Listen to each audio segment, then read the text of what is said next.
한 주간 평안하셨습니까? 예. 사진을 제가 한 장 보여드리겠습니다. 이런 무슨 사진 같아요? 수도꼭지가 있고 참새가 뭐 하고 있어요? 물을 먹고 있어요. 이제 좀 확대돼서 그런데 참새가 저 수도꼭지에 물이 떨어지는 순간에 딱 가서 이제 이 사진 작가가 붙인 그 사진의 이름은 참새의 갈증이에요. 참새의 갈증. 어릴 적에는 저희가 수돗물을 많이 먹었기 때문에 뭐 수도꼭지를 이렇게 많이 먹었습니다. 어떻게 참새가 물을 먹게 되었을까? 그 전 사진을 보시면 참새가 이렇게 보고 있어요.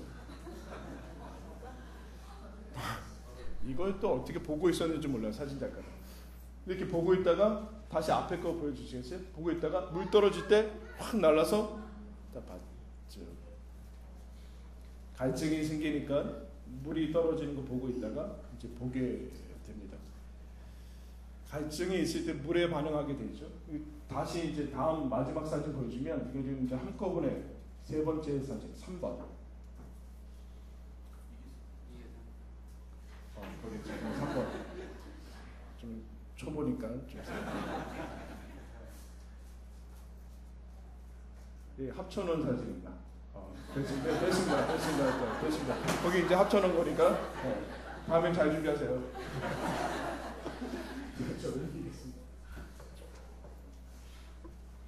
옮길 수가 없네요. 마이크가 여기 있어서 줄이 짧아요. 오늘은 가장 위대한 비전이라는 제목으로 하나님 말씀 나누겠습니다. 우리가 지난 시간에 가장 위대한 모험이라는 것으로 나누게 됐는데 물을 먹겠다는 비전이 있죠. 보는 거예요. 비전은 보는 겁니다. 참새가 갈증이 생기니까 물에 반응하게 되고 물이 떨어지는 것을 보고 있다가 물을 먹게 됩니다. 무엇에 반응하고 있는가가 지금 자기 자신이 누구인가를 이제 알려주는 것이고, 내가 지금 요새 내가 무엇에 민감하고 반응하는가가 지금 여러분의 상태입니다. 돈에 반응하면 지금 내가 돈에 묶여 있는 것이고, 성공이나 명예나 뭐 다 어딘가에는 사람들이 반응을 하면서 살아가고 있게 됩니다. 배고프면 여러분 음식에 반응을 하게 되어 있겠죠.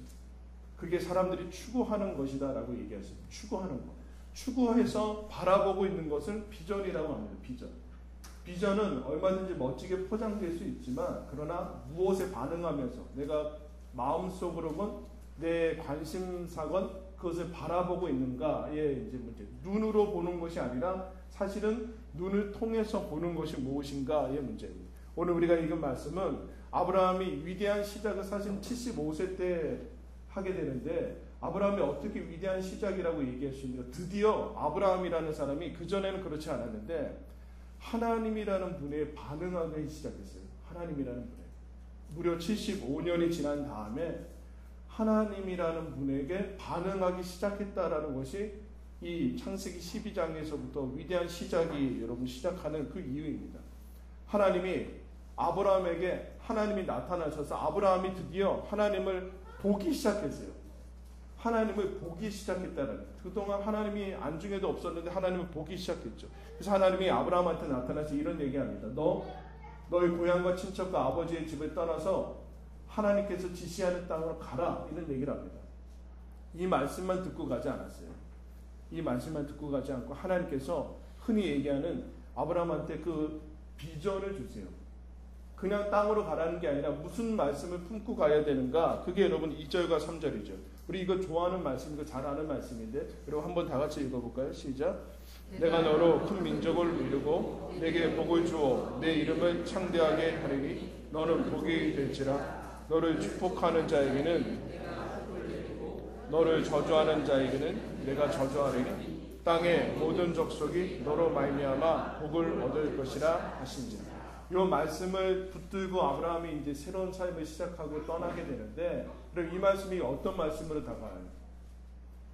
그동안 75세 때 자식도 없고 뭐 그냥 이렇게 살아가는 아브라함한테 하나님이 야망을 불러일으키는 말씀으로 다가오세요. 어떠세요? 내 이름은 창대하게 해주겠다. 너 완전히 이름 뜨게 해주겠고 명예를 줄 것이요 복에 복을 다 줄 것이고 사람들 그 당시에는 유목민이고 당시에 침략하고 전쟁하는 시기였기 때문에 하나님이 뭐라고 하는가? 너를 축복하는 자에게 축복해줘. 내가 네 대적을 다 없애주고 너로 말미암아 모든 사람이 무릎 꿇어서 너로 통해서만 복을 받게 해주겠다라는 모든 힘과 권력과 모든 것을 다 주겠다는 말씀인데 이 말씀을 듣고 아브라함이 야망이 불릴 듯 일어나서 여러분 하나님을 따라 나섰다라고 생각하세요? 어떻게 생각하세요?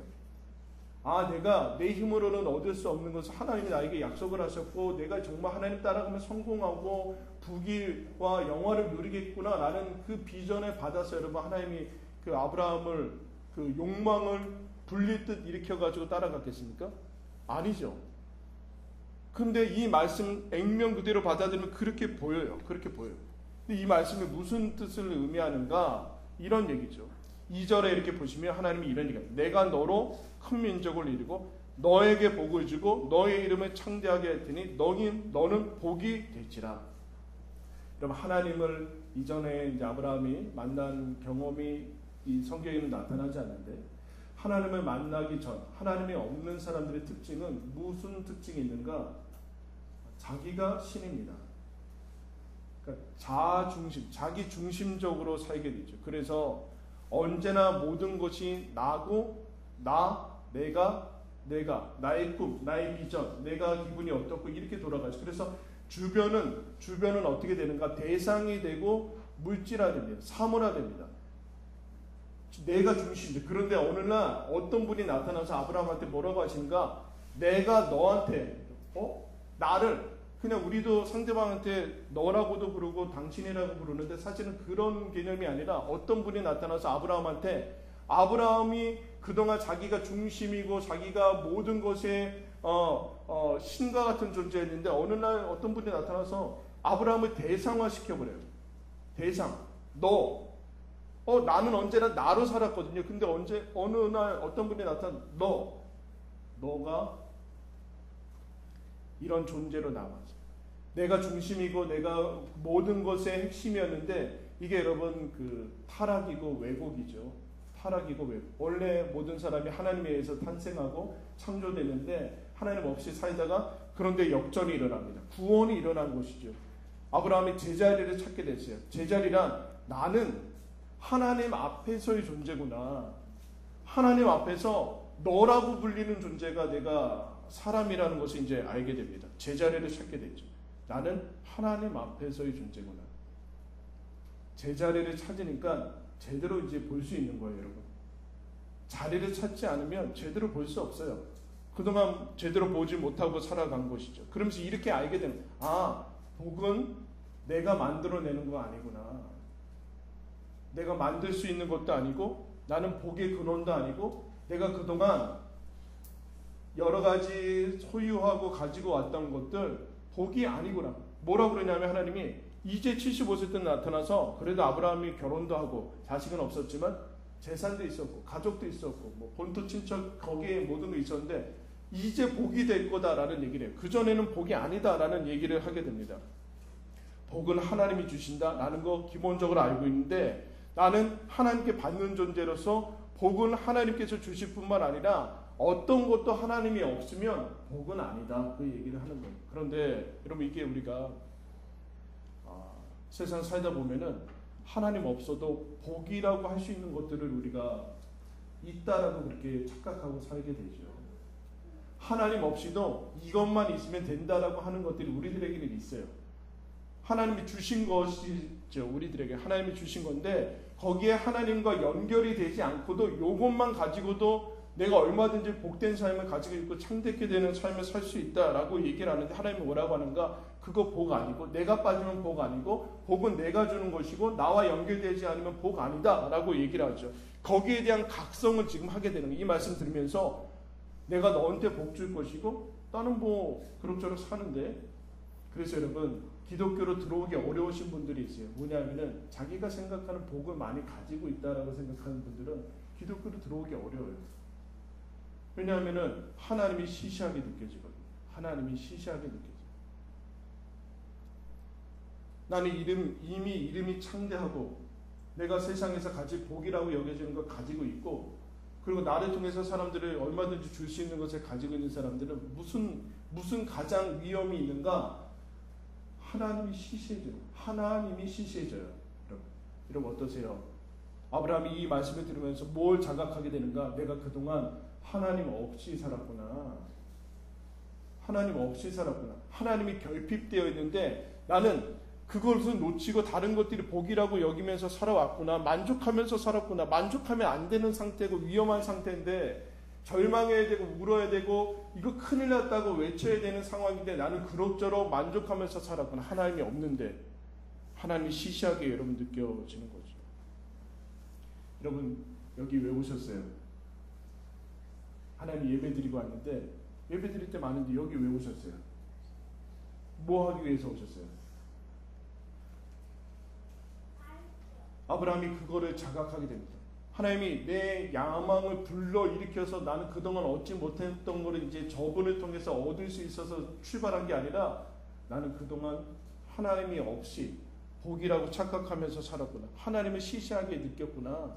각성은 차리고 정신을 차리고 이제 가게 돼서 드디어 하나님에 대해서 반응하게 되고 하나님이 보이기 시작하고 하나님을 인식하게 돼서 그걸 아브라함을 뭐라고 하는가? 믿음의 조상이다. 이렇게 믿음의 모델이, 그러니까 믿음의 출발점. 이제 드디어 믿음을 가지기 시작했어요. 하나님이란 분이 알게 됐어요. 하나님이 감히 나한테 어떤 존재가 와서 너 내가 복 준다. 이런 건방진 얘기가 어디 있어요, 여러분. 근데 그거를 받아들이기 시작했어요. 하나님이 복을 주시고 하나님과 연결되는 것만이 복이고, 그러면 제자리를 드디어 찾게 됐는데 그것 가지고 어떻게 가는가? 하나님이 뭐라고 이제 그 다음에 나아가신가? 3절을 우리 한번 읽겠습니다. 시작. 너를 축복하는 자에게는 내가 복을 내리고 너를 저주하는 자에게는 내가 저주하리니 땅의 모든 족속이 너로 말미암아 복을 얻을 것이라. 하나님이 너를 축복하면은 내가 축복해주고 너 저주하는 자는 내가 저주해서 내가 다 그냥 네가 어디 가든 승리하게 해주고 승승장구하게 해주고 다 이런 하나님이 이런 얘기야. 내가 너 편들겠다 그런 얘기야. 그리고 하나님께서 여러분 편드십니다. 그러니까 여러분도 하나님 편드시면서 사셔야 돼요. 하나님이 우리 편을 들어주시겠다라는 건데, 그러면 이제 아브라함이 지나가는 데마다 사람들이 막 이쪽에서 막 살아나고 죽어나가고 뭐 그런 것을 얘기하는 거. 이제 나를 감당할 사람이 없을 거다.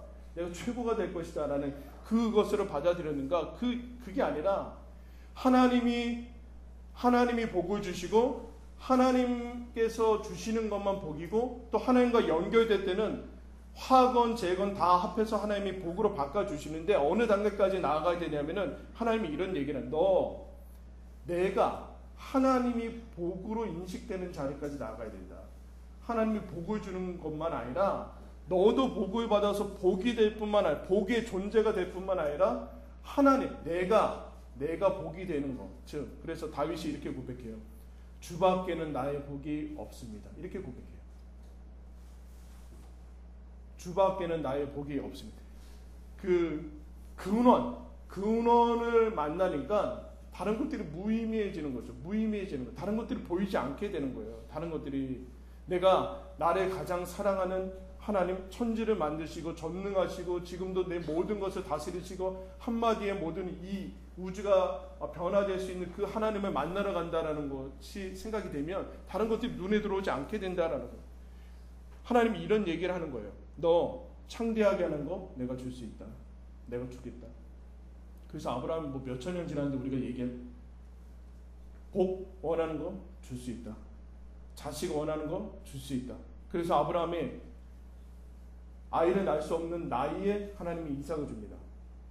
아들 줄 수 있다. 다 줄 거다.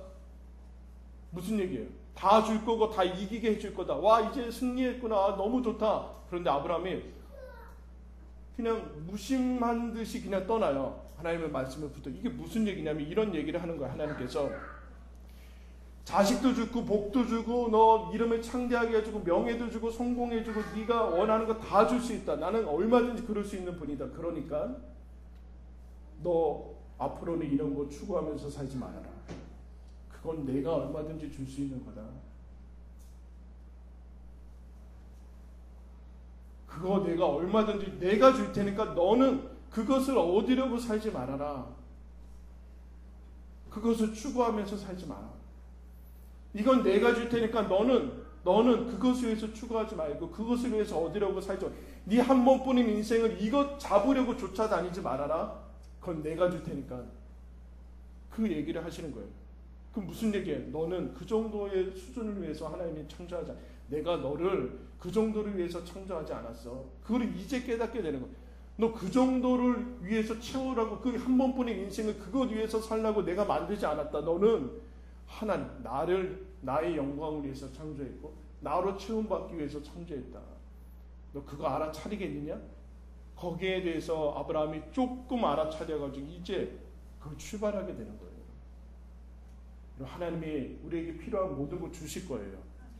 여러분들에게 주실 거예요. 그러니까 무슨 얘기야? 너 그거 추구하면서 살지 마라. 그냥 너 그 정도의 존재가 아니야. 그 얘기를 하는 거야. 너 나를 추구해라. 왜요? 하나님이 비전이니까. 하나님이 복이니까. 하나님이 복이니까 나를 추구해라.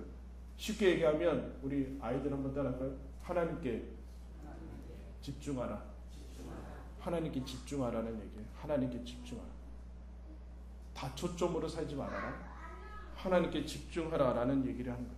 마음과 뜻과 목숨을 하나님께 다 해야 된다. 남겨두면 안 된다. 그러면 다른 것들은 어떻게? 다른 것들은 내가 줄 거다. 그 얘기를 하는 거죠. 그게 복이죠. 하나님을 추구하고 하나님께 집중하고 마음과 뜻과 목숨을 다해서 얼마든지 본토 친척 아비 집에 다 떠날 수 있을 정도로 가게 되는데 그게 복이에요. 여러분, 예수님이 제자들한테 이런 얘기를 합니다. 예수님이 고향에서 이적을 베풀고 많이 그런지 이제 이적을 베풀어도 믿지 않고 저거 목수 아들인데 저 마리아 아들 아니야 이러면서 믿지를 않아요. 그러니까 예수님이 이적을 많이 베풀지 않습니다. 그러면서 무슨 얘기를 하는가? 제자들한테 선지자가 자기 고향과 친척과 집에서 말고는 높임을 받는다 이런 얘기를 해요. 여러분, 아브라함이 뭘 떠나요? 고향과 친척과 집을 떠납니다. 선지자가 자기 고향과 친척과 집에서는 대접을 받지 못하는데 떠나면 대접받는데 무슨 얘기를 하는 거냐면은 대접받는 그런 얘기를 하는 것이 아니라 너가 거기서 하나님의 믿음이 작동되는 데서 나와야 된다. 믿음이 작동되는 것을 시작을 해야 된다는. 그래서 그 앞에서 제자들이 뭘 하는가? 집을 떠나고 가정을 떠나고 그러면서 하나님께로 가게 돼요. 왜냐하면 하나님은 복이기 때문에 그렇죠. 그게 구원이고 자유고 진짜 삶인 것을 알게 됩니다. 그러자 이 말씀에 대해서 조금 알아들은 아브라함이 뭘 하는가? 드디어 내가 가진 것보다 하나님이 훨씬 가진 것이 크니까 나 이제 저기에 가면 훨씬 로또 같은 삶이 펼쳐지겠다고 가는 게 아니에요. 하나님이 복이구나. 내가 복 없이 살았구나. 그래서 4절에 여러분이 이렇게 얘기합니다. 4절에 이 아브라함이 여호와의 말씀에 따라 갔고 롯도 그와 함께 갔으며 아브라함이 하란을 떠날 때 75세였더라. 그럼 하나님이 아브라함이 언제 하나님께 기도해서 나타나 달라고 했습니까? 그렇지 않았어요. 그냥 어느 날 하나님이 아브라함에게 나타나서 너 내가 복 줄 테니까 나 따라 나서라 그런 얘기를 하게 되죠. 그때 여러분 아브라함이 떠납니다. 뭐 때문에 떠나요? 비전 때문에 떠납니다. 무슨 비전이요? 복 준다는 비전? 하나님이 비전이에요. 여러분의 꿈이 뭐예요? 여러분의 꿈이 뭐예요? 여러분의 소원이 뭐예요? 여러분이 추구하는 게 뭐예요? 그거 하나님이 한순간에 줄 수 있다니까요. 무슨 얘기예요? 한순간에 가져갈 수 있다는 얘기예요. 한순간에 우리가 가지고 있는 거 여러분 우리 인생 끝나면 한순간에 다 놓고 가야 될 것들이에요. 그거 추구하면서 살 것이냐? 거기에 대해 각성을 알게 되고 드디어 하나님을 시시하게 여기던 인생이 아니라 하나님이야말로 내가 추구해야 되는 것들을 알자 떠나게 됩니다. 비전 때문에 떠납니다. 하나님의 비전인 것이죠. 하나님을 보게 되고 하나님으로 인해서 제자리를 찾게 되고 하나님으로 인해서 인생을 제대로 보게 됩니다. 이게 진짜 삶이구나. 이게 진짜로 사는 것이구나. 내 그동안 헛산 것은 아니지만 헛살았다고 하나님의 인도하심이 있었죠. 그러나 제대로 산 것은 아니구나라는 것을 알게 되죠. 그래서 하나님을 찾아가게 됩니다. 내가 하나님이야말로 내가 믿을 수 있는 분이고 따라 나설 수 있는 분이고 전부를 투자해도 아깝지 않은 분이구나 라는 것을 알게 되죠. 그러면 하나님을 따라 나서면 높아지고 돈이 더 많아지고 그래서 아니요. 그게 이제 하찮게 느껴지고 하나님이 중요하게 여겨지는 그게 여러분 구원이에요. 그게 진짜 삶이고 그게 진짜 삶이고 시작이 되는 것이죠. 여러분 한번 따라하시면 하나님이 비전이다. 가장 위대한 비전은 하나님이 여러분 비전이에요. 이 비전을 아브라함이 봤어요. 모든 신앙인들은 이렇게 해서 출발합니다. 중간에 뭐 부패하고 무뎌지고 그럴 수는 있지만 2, 3절이 중요하게 여겨질 수 있지만 하나님이 비전으로 다시 돌아오게. 우리가 이렇게 모였어요. 우리가 모인다고 새로워지지 않아요. 사람이 수백 명, 수천 명, 심지어 수만 명 모인다고 새로워지지 않아요. 수만 명이 어떤 예배당 안에 모인다고 교회가 되진 않아요. 제가 속한, 저는 광장동에 있는 장로의 신학대학을 나왔습니다. 그거를 대한예수교 장로의 통합이라고 그래요. 통합적 교단이라고 그래요. 거기에서 제일 큰 교회가 명성교회예요. 그 다음이 소망교회예요. 제일 큰 교회가 명성교회. 그분이 어떤 분이었는가, 어떤 교회를 폄하하려고 하는 게 아니에요. 그분은 신학생들을 울리는 설교자였어요. 신학생들이 없으니까 좀 그런데 저 혼자 디스하는 것 같은데. 신학생들을 강박해서 웬만하면은 설교 가운데 은혜 좀 받질 않아요. 신학생들을 울리는 사람이에요. 10만 명이라고 하는데 지금 아마 엄청나게 많이 줄었을 텐데 한 10분의 1 정도로 주지 않았을까. 그렇게 모인다고 교회가 되진 않아요. 우리가 진심을 갖다 바치고 전심을 다한다고 해서 교회가 되진 않아요. 하나님 말이 새롭게 시작할 수 있어요. 하나님이 계셔야 교회가 되는 거예요. 우리가 여기 10명이 모일지라도, 여러분 10명이 모일지라도 그 사람들이 하나님을 추구하기 시작할 때만이 새로운 시작이 일어나요. 우리가 모여서 되는 게 아니라 우리가 모여서 그동안 추구하지 않았던, 그동안 내가 다초점으로 살았던 것을 다 버리고 하나님을 추구하기 시작할 때 하나님이 우리를 통해서 세상을 새롭게 하시고 모든 족속이 복을 받게 돼요. 이 아브라함이 드디어 하나님에게 초점을 맞추고 하나님을 따라가서 하나님의 비전을 삼을 때 모든 족속이 너를 통해서 복을 받을 것이라는 이 비전이 이루어지는 거예요. 어떻게? 아브라함이 하나님의 비전으로 삼을 때. 여러분, 개척교회, 하나님께서 지금도 많은 개척교회가 생기고 없어지고 그럽니다.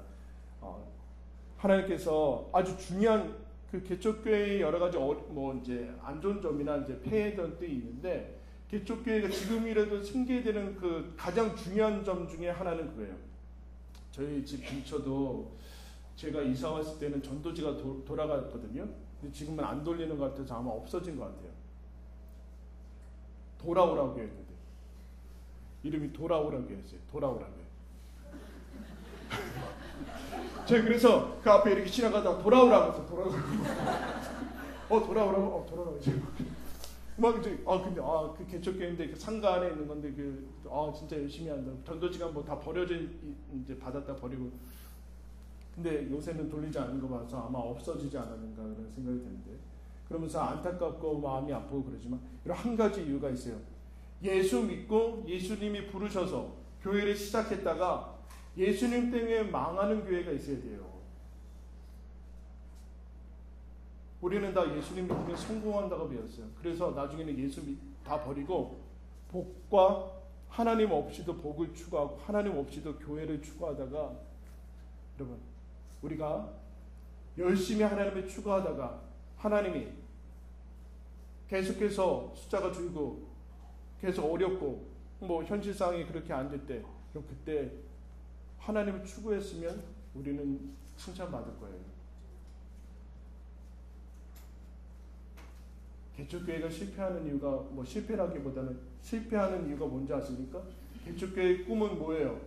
건물이에요. 건물이 빨리 생겼으면 좋겠어요. 건물 생기면 어떻게 돼요? 그 다음에 뭘 추구를 할 거예요? 그 다음에 거기에 채울 숫자를 챙기겠죠. 30명 됐으면 좋겠다. 우리 벌써 30명이 넘었어요. 10명이었어요. 그 보통은 여러분 개척할 때 가정 놓고 시작합니다. 아내, 그리고 아내가 주로 반주하고 한 명 앉아있고. 그래서 어느 목사님이 개척을 했는데 열심히 오늘따라 열심히 막 설교를 하는 거예요. 와! 그래서 사모님이 누가 왔나 보다. 아무도 없는데 그래 했다고 하는데 그렇게 시작합니다. 그래서 소망이 한 명이에요. 한 명. 여러분 중요해야 돼요. 중요한 거예요. 한 명의 가치를 회복해야 되는 게 시작의 모습이에요. 30명이 목적이에요. 30명이 목적이다가 50명이 목적이 50명이 목적이면 어떻게 될 것 같아요? 분명히 50명이 꿈이었는데 그 다음에 어떻게 될 것 같아요? 100명이 꿈이 됩니다. 그 다음에 어떻게 돼요? 이제 드디어 100명이 됐으니까 조그만 상가 건물에도 얻었으니까 하나님이 추가할 것 같아요? 천만에요. 다음 건물. 상가 아닌 건물. 200명, 300명, 400명, 500명, 1000명, 2000명 그러다가 하나님을 추구한 거 맞아요? 이게 개척교회가 실패하는 이유예요. 여러분들이 여기에 온 이유는 여러분들이 추구해야 되는 것은 하나님. 내 옆에 있는 한 사람 추구하다 보면 하나님이 주시면 주죠. 아니면 우리는 할 일 다 했으니까 흩어지면 되는 거예요. 아브라함이 그것을 시작하는 거예요. 아무런 보장 없이 하나님 붙들고 가는 거예요. 그럼 젊다고 되는 게 아니에요. 아브라함 75세 때 젊다고 신앙이 되어지는 게 아니에요. 젊다고 비전을 갖는 게 아니에요. 하나님 앞에 섰을 때만 비전을 갖게 되는 거예요. 그럼 나이가 들어서 경험이 많으면 비전이 천만에요. 아름답게 다 늙을 수 없어요. 하나님 앞에 있을 때만이 가능한 거예요. 그 얘기를 75세 때 여러분 아브라함이 출발합니다. 어떻게 해요? 제로에서 시작합니다. 그럴 만한 이유가 있습니다. 무슨 이유예요? 하나님이면 얼마든지 새롭게 시작할 수 있다. 그러므로 여러분 여기 오신 모든 분들 예외 없이 어린이들부터 노년에 이르기까지 새 가족에서부터 시작하시기 바랍니다. 네.